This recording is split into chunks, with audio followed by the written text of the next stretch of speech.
তোমার এত বড় স্পর্ধা, তুমি বলছো হুমায়ুন কবিরকে পাকিস্তান পাঠিয়ে দেবো। তোমার নেতা শুভেন্দু অধিকারী বলছে মুসলমান এমএলএদের বিধানসভা থেকে বের করে রাস্তায় ফেলবো। আমি আবার বলছি, তুমি যদি মুসলমান কোনো এমএলএর গায়ে হাত বিধানসভায় দাও, তোমাকেও ঠুসো খেতে হবে। আমি ঢিল মারলে আমি পাটকেল মারবো, তাতে আমার যা হবে হবে।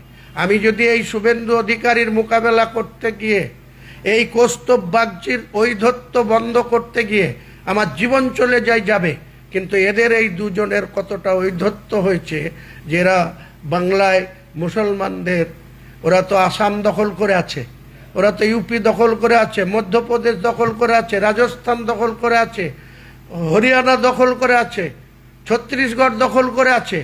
কোন জায়গা থেকে মুসলমানদেরকে বিতাড়িত করতে পেরেছে? ভারতবর্ষের মধ্যে সব থেকে বেশি পার্সেন্টেজ, বেশি সংখ্যক মুসলমান বসবাস করে এই বাংলায়। আজকের দিনে প্রায় 35% পার হয়ে গেছে। 2011 সালে জনগণনা হয়েছে, আজকে 25 সাল। নিশ্চয়ই আগামী 2-3 বছরের মধ্যে জনগণনা হওয়া উচিত বা হবে।